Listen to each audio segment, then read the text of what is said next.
The circus. Once when I was a teenager, my father and I were standing in line to buy tickets for the circus.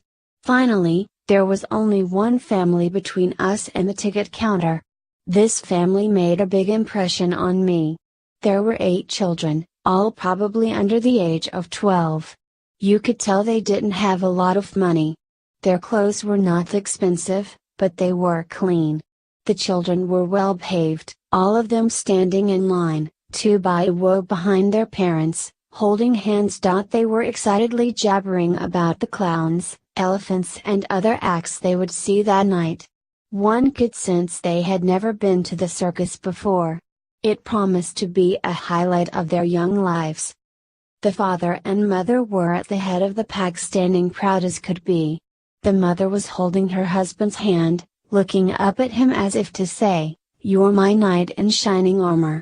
He was smiling and basking in pride, looking at her as if to reply, "You got that right." The ticket lady asked the father how many tickets he wanted. He proudly responded, "Please let me buy 8 children's tickets and 2 adult tickets so I can take my family to the circus." The ticket lady quoted the price.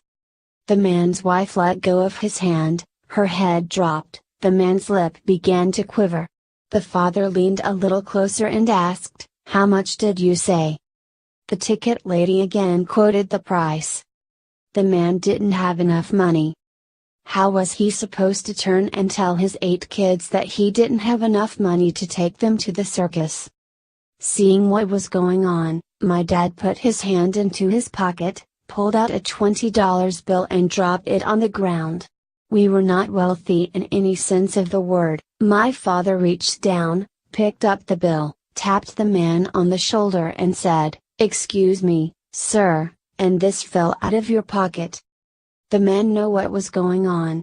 He wasn't begging for a handout but certainly appreciated the help in a desperate, heartbreaking, embarrassing situation.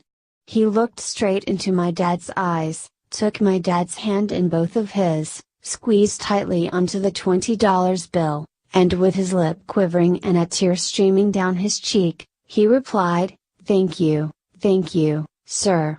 This really means a lot to me and my family."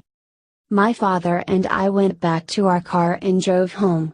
We didn't go to the circus that night, but we didn't go without.